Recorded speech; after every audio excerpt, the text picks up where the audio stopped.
비가 내리는 저녁이었어요. 서울 변두리 허름한 국밥집, 낡은 형광등이 깜빡이는 그 공간 안에서 두 사람이 마주 앉아 있었는데 테이블 위로 봉투 하나가 아무 말 없이 밀려왔어요. 이혜자는 그 봉투를 내려다보다가 천천히 고개를 들었고 맞은편에 앉은 남자 김도윤의 눈빛은 이미 오래전에 식어 있었어요. 국물도 한 숟가락 뜨지 않은 채 코트를 집어들고 일어서려는 그 모습이 혜자에게는 이미 결론처럼 보였어요. 봉투 안에는 현금이 들어있었어요. 전세금 보탬이나 하라는 말과 함께요. 도윤은 그게 마지막 인사라는 듯 담담하게 말을 이어갔는데 자신은 이제 사람들을 만나는 위치가 달라졌다고, 연애는 마음 맞으면 되지만 결혼은 다르다고, 그리고 당신 집안까지 짊어질 자신이 없다고 했어요. 그 말들이 국밥집 안숟가락 소리 사이로 조용하게 떨어졌어요. 혜자의 아버지는 그 당시 지병으로 병원에 입원 중이었어요. 수술비를 마련하지 못해 중환자실 복도에서 혜자 혼자 울었던 밤이 한두 번이 아니었고, 오빠는 사업 실패로 빚이 눈덩이처럼 불어나 있었어요. 혜자는 그 두 집을 혼자 어깨에 얹고 살아온 지 5년이 넘었는데 도윤은 그걸 처음부터 알고 있었어요. 알면서도 3년을 함께했고, 알면서도 봉투 하나 밀어놓고 자리에서 일어섰어요. 혜자는 끝까지 울지 않았어요. 무너지지 않으려고 입술을 악물었는데 억지로 만들어낸 웃음이 입꼬리에 걸린 채 굳어 있었어요. 도윤이 마지막으로 좋게 끝내자고 말하고 국밥집 문을 열고 나갔을 때 식당 안다른 손님들은 아무것도 눈치채지 못한 채 여전히 숟가락 소리를 내고 있었어요. 혜자는 그 소리를 들으며 식어버린 국밥을 바라봤는데 젓가락을 쥔 손마디가 하얗게 변해 있었어요. 그날 밤 혜자는 버스를 타지 않았어요. 비가 쏟아지는데도 우산 없이 걷기 시작했고 빗물이 코트를 적시고 신발 안으로 스며들었지만 멈추지 않았어요. 얼마나 걸었는지도 모르게 걷다가 어느 버스 정류장 유리창 앞에서 걸음을 멈췄는데 유리에 비친 자신의 얼굴이 낯설게 느껴졌어요. 번진 마스카라, 빗물인지 눈물인지 모를 것들이 뒤섞인 얼굴이었는데 혜자는 그 얼굴을 한참 들여다보다가 작게 중얼거렸어요. 그래, 어디 한번 끝까지 가보자고요. 그 말은 다짐이었어요. 분노이기도 했고 어쩌면 이제껏 살면서 처음으로 자기 자신에게 건네는 말이기도 했어요. 도윤이 내뱉은 말들, 당신 집안까지 짊어질 자신이 없다는 그 말이 귀에 맴돌았는데 혜자는 그걸 상처로 두기보다 연료로 삼기로 했어요. 봉투는 식탁 위에 두고 왔어요. 그 돈은 받지 않겠다는 게 아니라 그 돈으로 끝나는 여자가 되지 않겠다는 거였어요. 그로부터 혜자의 하루는 완전히 달라졌어요. 아침 7시에 격리회사로 출근해서 밤 11시까지 숫자들과 씨름하다가 자정이 넘으면 편의점 야간 아르바이트를 시작했어요. 잠은 출퇴근 버스 안에서 자는 게 전부였고 밥은 폐기 직전 도시락으로 때웠어요. 주변 사람들은 그러다 쓰러진다고 했지만 혜자는 쓰러질 틈이 없었어요. 쓰러지면 그냥 거기서 끝이라는 걸 알고 있었으니까요. 새벽 4시쯤이면 편의점 안이 제일 조용했어요. 취객 한두 명이 다녀가고 나면 긴 정적이 왔는데 그 시간에 혜자는 손님이 던지고 간 컵라면 국물을 닦으면서 눈물을 훔쳤어요. 소리 내지 않고 우는 게 이미 익숙해진 사람처럼 소매로 눈가를 훔치고 다시 계산대 앞에 섰어요. 그때 자동문이 열리면서 시장 상인 이미란이 들어왔어요. 미라는 혜자의 단골 손님이자 새벽 시장 골목에서 채소를 파는 여자였어요. 거침없이 말하고 크게 웃는 사람이었는데 혜자 얼굴을 보자마자 눈이 퉁퉁 부었다고 거짓말하지 말라고 했어요. 혜자는 억지로 웃으며 내 팔자가 그렇지 뭐 했는데 미라는 담배를 꺼내다 다시 집어넣으면서 조용히 말했어요. 사람한테 버림받은 건 끝이 아니라고, 진짜 끝은 내가 너까지 포기하는 거라고요. 그 말이 오래 남았어요.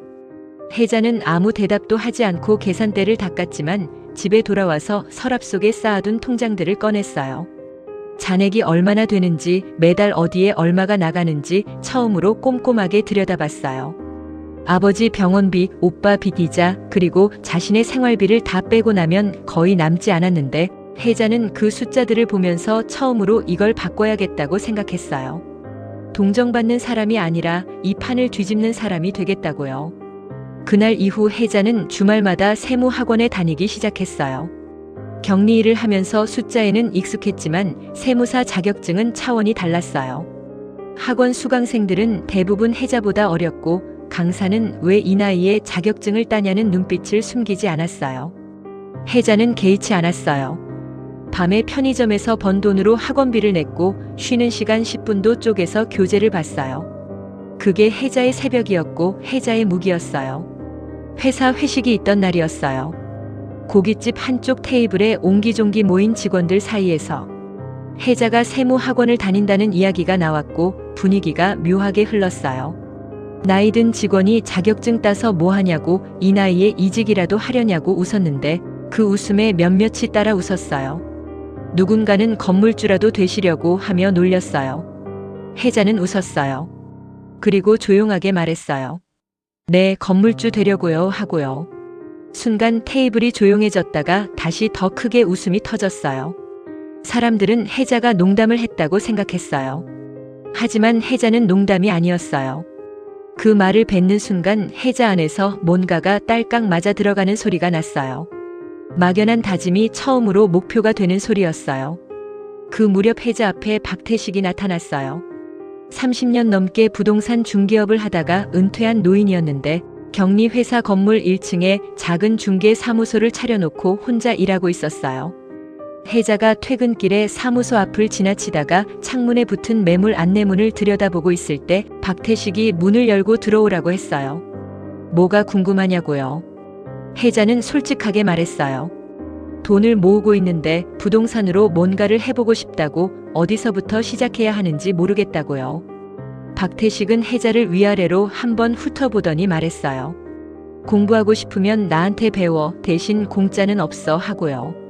혜자는 그 자리에서 고개를 끄덕였고 그 다음 날부터 퇴근 후 박태식의 사무소에 들르기 시작했어요. 박태식은 혜자에게 먼저 발품을 가르쳤어요. 서류만 보는 게 아니라 직접 눈으로 보고 사람들이 왜 이 동네에 사는지를 느껴야 한다고 했어요. 혜자는 주말마다 낡은 빌라 단지와 골목 상권을 걸어다니면서 노트에 받아 적었고 경매 법원에 처음으로 따라갔을 때는 낙찰받는 사람들의 눈빛을 한참 바라봤어요. 저 사람들이 보는 것을 나도 볼 수 있게 되는 날이 올까 했는데 박태식이 옆에서 말했어요. 온다고, 반드시 온다고요. 박태식이 매물을 하나 들고 왔어요. 서울 외곽 사람들이 낡았다며 거들떠보지 않는 오래된 다세대 건물이었어요. 등기부 등본을 펼쳐보니 권리 관계가 복잡하지 않았고 임차인도 2명뿐이었어요. 가격은 시세보다 낮았는데 사람들이 외면하는 이유가 딱 하나였어요. 낡아 보인다는 거요. 박태식은 말했어요. 사람들은 낡았다고 안 봐. 근데 이런 게 돈 되는 거야 하고요. 혜자는 열흘을 고민했어요. 모아둔 돈을 전부 써야 했어요. 비상금도 적금도 아버지 간병비로 남겨둔 것도 다 합쳐야 겨우 되는 금액이었어요. 밤마다 숫자를 들여다보다가 지워버리고 다시 꺼내보다가 또 덮었어요. 이게 틀리면 정말 아무것도 없어진다는 걸 알면서도 혜자 안에 있는 뭔가가 계속 말했어요. 지금 아니면 또 언제냐고요. 계약하는 날 혜자의 손이 떨렸어요. 도장을 쥔 손이 말을 듣지 않아서 잠시 심호흡을 하고 나서야 계약서에 찍을 수 있었어요. 박태식은 아무 말도 하지 않았어요. 그냥 옆에 앉아서 같이 서류를 보고 있었는데 혜자가 도장을 내려놓을 때 한마디만 했어요. 잘했어 하고요. 그 두 글자가 이상하게도 눈물이 날 것 같았어요. 몇 달이 지났어요. 혜자는 별 기대를 하지 않으면서 월세를 받고 임차인 민원을 처리하면서 버티고 있었는데 어느 날 아침 뉴스에서 그 일대 재개발 계획이 발표됐어요. 혜자는 처음에 잘못 들은 줄 알았어요. 다시 화면을 들여다봤고 지도에 표시된 구역 안에 자신의 건물이 들어있는 걸 확인했을 때 한동안 멍하게 앉아 있었어요. 그러고 나서 통장에 찍힌 숫자를 봤는데 건물 가격이 폭등해 있었어요. 혜자는 그날 처음으로 혼자 술을 마셨어요. 편의점 캔맥주 하나를 사서 옥상에 올라가 서울 야경을 바라보면서요. 돈이 이렇게 무섭구나 하고 중얼거렸는데 그건 두렵다는 게 아니었어요. 이 세상이 돌아가는 방식을 처음으로 피부로 느끼는 것 같은 그런 떨림이었어요. 국밥집에서 봉투를 밀어넣던 도윤의 손이 떠올랐는데 혜자는 그 기억을 오래 붙잡아두지 않았어요. 이제는 더 볼 게 많았으니까요. 돈 냄새는 빠르게 퍼졌어요. 몇 년째 연락도 없던 친척들이 하나둘씩 전화를 걸어오기 시작했는데 목소리들이 하나같이 달콤했어요. 혜자야, 잘 지냈냐? 언니가 내 걱정 많이 했다. 큰 외삼촌이 요즘 많이 아프셔. 같은 말들이 쏟아졌고 전화 끝에는 꼭 한마디씩 붙었어요. 혜자, 내가 요즘 잘 된다며 하고요. 혜자는 웃으며 전화를 끊었어요. 그리고 미란에게 말했어요. 신기하지? 돈 생기니까 갑자기 다 가족이래 하고요. 미란은 코웃음을 치며 사람은 원래 돈 냄새 맡고 몰려오는 거라고 했어요. 혜자는 그 말을 다시 씹으면서 조용히 생각했어요. 예전에 아버지 병원비 없을 때는 아무도 전화를 안 했다는 걸요. 오빠 빚 때문에 혜자가 대신 어디에 머리를 조아릴 때도 아무도 나타나지 않았다는 걸요. 혜자는 그 시절부터 사람을 보는 눈이 달라지기 시작했어요. 표정이 아니라 행동을 봤고 말이 아니라 타이밍을 봤어요. 내가 어려울 때 연락한 사람과 내가 잘 될 때 연락한 사람, 그 두 종류를 명확하게 나눠서 기억했어요. 그리고 그 기억은 이후 혜자가 사람을 믿거나 믿지 않는 기준이 됐어요. 냉정하다는 말을 들을 수도 있었지만 혜자는 그게 냉정한 게 아니라 그냥 정확한 거라고 생각했어요. 두 번째 건물을 알아보기 시작한 것도 그 무렵이었어요. 박태식은 이번엔 상가가 포함된 건물을 제안했는데 임차인 관리가 다세대보다 훨씬 복잡하다고 했어요. 혜자는 그래도 해보겠다고 했고 이번엔 손이 떨리지 않았어요. 계약서에 도장을 찍을 때 혜자의 눈빛은 처음과 달라져 있었어요. 첫 번째 건물을 살 때는 두려움이 반, 의지가 반이었다면 이번엔 전부 계산이었어요. 얼마에 사서 얼마의 임대를 맞추고 몇 년 안에 얼마가 되는지를 머릿속에서 이미 다 그려놓은 채로 도장을 찍었어요. 매입 서류를 넘기던 중이었어요. 혜자는 입주사 목록을 확인하다가 손이 멈췄어요. 이름 하나가 눈에 들어왔는데 JK 미래산업관리본부였어요. 그 회사 이름은 혜자가 알고 있었어요. 도윤이 다니는 회사였어요. 공기가 순간 멎는 것 같았고 중개사는 이 회사가 알짜 임차인이라고 월세 한 번 안 밀린다고 웃으며 말했어요. 혜자는 아무런 표정 변화 없이 서류를 넘겼고 조용히 말했어요. 살게요 하고요. 그 말은 흔들림 없이 나왔어요. 손도 떨리지 않았어요. 혜자가 쥔 펜 끝이 계약서 위를 미끄러지는 동안 혜자는 딱 한 가지 생각을 했어요. 드디어 하고요. 건물 점검일이 왔어요. 혜자는 새 건물 열쇠를 손에 쥐고 1층부터 천천히 올라갔어요. 각 층마다 복도 상태를 확인하고 소화기 위치를 메모하고 창틀 사이로 들어오는 바람을 손등으로 느끼면서요. 아무도 없는 복도를 걷는 혜자의 구두 소리가 조용하게 울렸는데 그 소리가 이상하게 기분이 좋았어요. 이 건물이 내 것이라는 실감이 발바닥부터 올라오는 것 같았어요. 6층에 다다랐을 때 유리문 너머로 불이 켜져 있었어요. JK 미래산업관리본부였어요. 혜자는 걸음을 멈추지 않고 유리문 앞까지 걸어갔어요. 안에서는 회의가 한창이었는데 테이블 상석에 앉은 남자가 직원들에게 언성을 높이고 있었어요. 실적이 있다위냐고 이번 달도 목표치에 못 미치면 책임을 묻겠다고요. 3년 전 국밥집에서 봤던 부드러운 얼굴은 없었어요. 그 자리에는 날이 서 있고 피곤해 보이는 중년 남자만 있었어요. 김도윤이었어요. 혜자는 유리문 너머로 그 모습을 잠시 바라봤어요. 저 사람이 자신에게 봉투를 밀어놓고 일어서던 그 남자라는 게 지금은 이상하게도 멀게 느껴졌어요. 분노가 치솟을 줄 알았는데 그러지 않았어요. 대신 아주 조용하고 차가운 것이 가슴 한가운데에 자리를 잡았어요. 혜자는 그 감각을 음미하듯 잠깐 서 있다가 건물 관리 담당자에게 전화를 걸었어요. 6층 입주사의 새 건물주 인사를 드리러 들어가겠다고요. 잠시 뒤 회의실 문이 열렸어요. 직원 한 명이 새 건물주가 오셨다고 말했고 도윤은 고개도 들지 않은 채 비웃듯 말했어요. 또 돈 자랑하러 온 인간인가 보지 하고요. 그 말이 회의실 안에 떠 있는 동안 혜자가 들어섰어요. 도윤이 천천히 고개를 들었고 표정이 굳는 데는 1초도 걸리지 않았어요. 혜자는 그 굳어버린 얼굴을 바라보면서 서류를 테이블 위에 내려놓았어요. 임대 계약 갱신 관련해서 왔다고 확인하실 사항 몇 가지가 있다고 했어요. 목소리는 흔들리지 않았어요. 직원들은 영문도 모른 채 두 사람을 번갈아 봤고 회의실 안에 묘한 긴장감이 흘렀어요.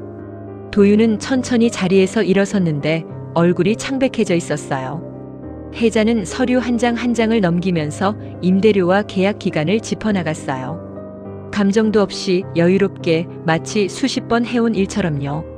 도윤은 그 옆에 서서 말을 잇지 못했어요.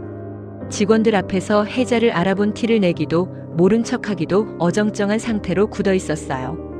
혜자는 끝까지 그를 바라보지 않았어요. 서류에만 시선을 뒀고 필요한 말만 했어요. 그게 오히려 더 무서웠어요. 회의실을 나오면서 혜자는 한 번도 뒤를 돌아보지 않았어요. 복도를 걸어 엘리베이터를 탔고 1층 로비에 내려서야 처음으로 긴 숨을 내쉬었어요. 손이 떨릴 줄 알았는데 떨리지 않았어요. 마음이 울컥할 줄 알았는데 그러지도 않았어요. 그냥 끝났구나 싶었어요. 오래된 숙제 하나를 제출한 것 같은 기분이었어요.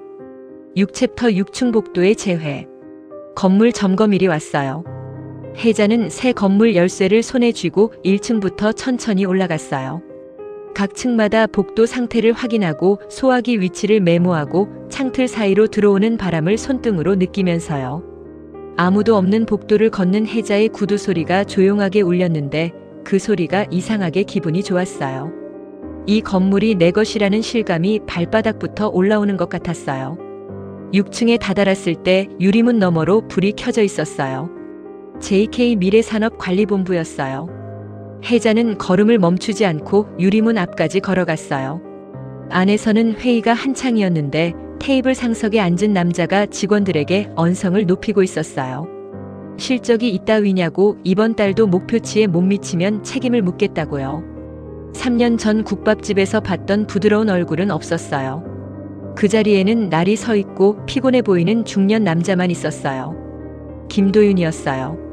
혜자는 유리문 너머로 그 모습을 잠시 바라봤어요. 저 사람이 자신에게 봉투를 밀어놓고 일어서던 그 남자라는 게 지금은 이상하게도 멀게 느껴졌어요. 분노가 치솟을 줄 알았는데 그러지 않았어요. 대신 아주 조용하고 차가운 것이 가슴 한가운데에 자리를 잡았어요. 혜자는 그 감각을 음미하듯 잠깐 서 있다가 건물 관리 담당자에게 전화를 걸었어요. 6층 입주사에 새 건물주 인사를 드리러 들어가겠다고요. 잠시 뒤 회의실 문이 열렸어요. 직원 한 명이 새 건물주가 오셨다고 말했고 도윤은 고개도 들지 않은 채 비웃듯 말했어요. 또 돈 자랑하러 온 인간인가 보지 하고요. 그 말이 회의실 안에 떠 있는 동안 혜자가 들어섰어요. 도윤이 천천히 고개를 들었고 표정이 굳는 데는 1초도 걸리지 않았어요. 혜자는 그 굳어버린 얼굴을 바라보면서 서류를 테이블 위에 내려놓았어요. 임대 계약 갱신 관련해서 왔다고 확인하실 사항 몇 가지가 있다고 했어요. 목소리는 흔들리지 않았어요. 직원들은 영문도 모른 채 두 사람을 번갈아 봤고 회의실 안에 묘한 긴장감이 흘렀어요. 도윤은 천천히 자리에서 일어섰는데 얼굴이 창백해져 있었어요. 혜자는 서류 한 장 한 장을 넘기면서 임대료와 계약 기간을 짚어나갔어요. 감정도 없이 여유롭게 마치 수십 번 해온 일처럼요. 도윤은 그 옆에 서서 말을 잇지 못했어요. 직원들 앞에서 혜자를 알아본 티를 내기도 모른 척하기도 어정쩡한 상태로 굳어 있었어요. 혜자는 끝까지 그를 바라보지 않았어요. 서류에만 시선을 뒀고 필요한 말만 했어요. 그게 오히려 더 무서웠어요. 회의실을 나오면서 혜자는 한 번도 뒤를 돌아보지 않았어요. 복도를 걸어 엘리베이터를 탔고 1층 로비에 내려서야 처음으로 긴 숨을 내쉬었어요. 손이 떨릴 줄 알았는데 떨리지 않았어요. 마음이 울컥할 줄 알았는데 그러지도 않았어요. 그냥 끝났구나 싶었어요. 오래된 숙제 하나를 제출한 것 같은 기분이었어요. 7챕터 후회한다는 말. 그로부터 며칠이 지나지 않아 도윤이 혜자에게 연락을 해왔어요. 문자였는데 잠깐 볼 수 있겠냐는 내용이었어요. 혜자는 답장을 바로 하지 않았어요. 핸드폰을 뒤집어 놓고 하던 일을 마저 했고 다음 날 아침에야 짧게 답했어요. 시간 있으면 사무실로 오라고요. 카페도 식당도 아닌 혜자의 사무실로요. 도윤이 들어왔을 때 혜자는 책상에 앉아 서류를 보고 있었어요. 고개를 들지 않고 앉으라고 했고 커피를 직접 내려서 테이블에 내려놓았어요. 도윤은 그 모습을 보면서 말을 꺼내지 못했어요. 몇 번이나 입을 열었다가 닫았고 혜자가 먼저 물었어요. 할 말이 뭐냐고요. 도윤은 결국 말했어요. 그때는 자신이 너무 어렸다고, 생각이 짧았다고, 혜자가 이렇게 될 줄 몰랐다고요. 혜자는 그 말을 들으면서 커피잔을 천천히 내려놓았어요. 그리고 물었어요. 내가 이렇게 되지 않았으면 후회 안 했겠냐고요. 도윤은 대답하지 못했어요. 그 침묵이 답이었어요. 혜자는 조용히 말을 이었어요. 당신이 날 사랑했던 적은 있었냐고, 아니면 평생 당신 밑에 있을 여자라 편했던 거냐고요. 도윤의 얼굴이 굳었어요. 부정하려다가 아무 말도 나오지 않는 표정이었어요.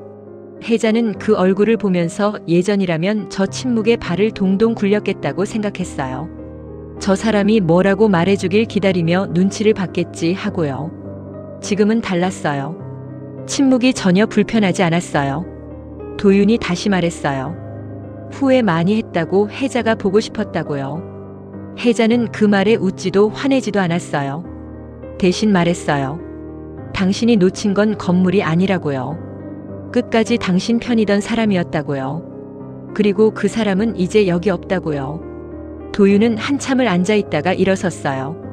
나가면서 뭔가를 더 말하려다가 혜자의 눈빛을 보고 그냥 문을 닫았어요. 혜자는 닫힌 문을 바라보다가 다시 서류로 눈을 돌렸어요. 눈물은 나지 않았어요. 슬프지도 않았어요. 그냥 오래된 무게 하나가 어깨에서 내려가는 것 같은 느낌이 있었어요. 도윤이 혜자 사무실을 나온 그날부터 뭔가가 흔들리기 시작했어요. 회사로 돌아와서 직원들 앞에 앉았는데 아까까지 자신이 그 건물의 임차인이라는 사실이 새삼스럽게 느껴졌어요. 혜자가 건물주였어요. 자신이 짊어질 자신 없다고 내쳤던 그 여자가 지금 자신이 매달 월세를 내는 건물의 주인이었어요. 그 사실이 머릿속에서 계속 맴돌았어요. 도윤은 그날 이후 주변을 돌아보기 시작했어요. 지금 자신 곁에 있는 사람들이 누구 때문에 있는 건지를요. 회사 직원들은 월급 때문이었고, 거래처 사람들은 이익 때문이었으며, 오랫동안 만나온 지인들도 따지고 보면 서로 필요할 때만 연락하는 사이였어요. 혜자처럼 아무런 조건 없이 곁에 있어준 사람이 지금은 없다는 걸 그때 가서야 알았어요. 알아버리고 나니 그게 이상하게 쓸쓸했어요. 설상가상으로 회사도 삐걱거리기 시작했어요. 핵심 거래처 하나가 계약을 해지했고 내부에서는 실적 부진으로 직원들이 흔들렸어요. 도윤은 수습하려 했지만 뜻대로 되지 않았고 그 과정에서 믿었던 부하 직원이 중요한 정보를 경쟁사에 넘긴 사실이 드러났어요. 사방이 무너지는 것 같은 시기였는데 그 순간 도윤이 가장 먼저 떠올린 사람이 혜자였어요. 도윤은 다시 혜자를 찾아갔어요. 이번엔 사무실이 아니라 혜자가 박태식과 함께 다니는 부동산 현장 앞에서 기다렸어요. 혜자를 보자마자 말했어요. 우리 다시 시작하면 안 되겠냐고요. 목소리가 예전과 달리 낮고 간절했어요. 혜자는 걸음을 멈추고 그를 바라봤어요. 그리고 물었어요. 지금 회사가 어렵죠? 하고요. 도윤이 굳었어요. 혜자는 이미 알고 있었어요. 그 같은 건물 임차인이었고 월세 연체가 시작된 것도 혜자가 제일 먼저 알 수밖에 없었어요. 혜자는 조용히 말했어요. 다시 시작하자는 말은 나한테 하는 말이 아니라 지금 어려운 상황에서 기댈 곳을 찾는 말이라고요. 도윤은 아니라고 했지만 눈빛이 흔들렸어요. 혜자는 더 이상 그 눈빛을 쫓지 않았어요. 도윤의 회사는 결국 그 건물에서 나가게 됐어요. 연체가 2달을 넘겼고 혜자는 법적 절차대로 처리했어요. 감정을 개입시키지 않았어요. 담당 직원을 통해 공문을 보냈고 이에 제기가 없자 계약 해지를 진행했어요. 도윤은 그 공문을 받고 혜자에게 전화를 걸었지만 혜자는 받지 않았어요. 담당자를 통해 연락하라고 문자 하나만 남겼어요. 빠져나가는 날 도윤이 직접 짐을 챙기러 왔어요. 직원들은 이미 떠났고 도윤 혼자 박스를 들고 엘리베이터를 탔어요. 1층 로비에 내려섰을 때 혜자가 거기 있었어요. 건물 다른 층 점검을 하러 온 길이었는데 타이밍이 겹쳤어요. 두 사람이 로비에서 마주쳤고 짧은 침묵이 흘렀어요. 도윤이 먼저 말했어요. 잘 됐다 했어요. 혜자가 잘 됐다는 말인지 자기가 나간다는 말인지 알 수 없는 말이었는데 혜자는 그냥 고개를 끄덕였어요. 그리고 말했어요. 다음 임차인은 좋은 분 들어오셨으면 해요 하고요. 도윤은 그 말에 어떤 표정을 지어야 할지 몰랐어요. 결국 아무 말도 못하고 건물 밖으로 나갔어요. 혜자는 그 뒷모습을 보다가 미란에게 전화를 걸었어요. 밥 먹자고요. 미란은 대뜸 무슨 일 있냐고 물었고 혜자는 없다고 했어요. 그냥 밥이 먹고 싶다고요. 미란은 잠깐 있다가 알았다고 했고 어디서 볼지 물었어요. 혜자는 예전에 자주 가던 시장 골목 국밥집이라고 했어요. 그 허름하고 형광등이 깜빡이던 국밥집이요. 국밥집은 그대로였어요. 형광등도 여전히 깜빡였고 낡은 테이블 위에 반찬 그릇이 올려지는 소리도 똑같았어요. 혜자는 창가 자리에 앉아서 미란을 기다렸는데 그 자리가 몇 년 전 도윤과 마주 앉았던 자리와 비슷하다는 걸 알면서도 일부러 골랐어요. 미란이 들어오면서 주변을 둘러보다가 말했어요. 여기 왜 하필 여기야 하고요. 혜자는 웃으며 말했어요. 그냥 한번 와보고 싶었어요 하고요. 미란은 더 묻지 않고 맞은편에 앉았어요. 두 사람은 국밥을 시켰고 숟가락을 들었고 아무 말 없이 한참을 먹었어요. 미란이 먼저 물었어요. 복수 성공한 기분 어때? 혜자는 숟가락을 내려놓으면서 생각했어요. 복수라는 말이 맞는 말인가 하고요. 도윤에게 잘해주려고 한 게 아니었어요. 그를 망하게 하려고 일부러 손쓴 것도 없었어요. 혜자는 그냥 자기 길을 걸었어요. 그 길이 어쩌다 도윤 앞을 지나갔고 도윤은 그 길에서 비켜났을 뿐이었어요. 혜자가 말했어요. 복수? 바람이 창문 틈으로 조용히 들어오는 동안 혜자는 이어서 말했어요. 난 그냥 내 인생 찾은 거야 하고요. 미라는 한참 혜자를 바라보다가 코를 훌쩍이더니 국밥을 퍼먹기 시작했어요. 뭔가 대단한 말을 하려다가 참은 것 같았는데 그냥 잘했다 한마디만 했어요. 밥을 다 먹고 두 사람은 시장 골목을 걸었어요. 붕어빵 봉지를 나눠 들고 사람들 사이를 지나가면서 별로 특별할 것 없는 저녁을 보냈어요. 그때 멀리서 도윤 회사 직원들이 혜자를 알아보고 허리를 숙여 인사했어요. 혜자는 담담하게 고개를 끄덕이며 지나쳤어요. 서두르지 않고 뒤를 돌아보지 않고 붕어빵을 한 입 베어 물며 걸었어요. 누군가는 가난 때문에 버림받아요. 누군가는 집안 때문에, 학벌 때문에, 이유도 없이 버림받기도 해요. 그리고 그 버림받은 사람 중에는 그 순간 자기 자신까지 내려놓는 사람이 있어요. 스스로를 짐이라고 믿게 되는 사람이 있어요. 혜자는 거의 그렇게 될 뻔했어요. 버스 정류장 유리창에 비친 자기 얼굴을 보며 포기하려던 순간이 있었어요. 하지만 혜자는 그 다음 선택을 다르게 했어요. 그래서 인생이 달라졌어요. 인생은 버려진 순간이 아니라 그 다음 선택으로 달라지니까요.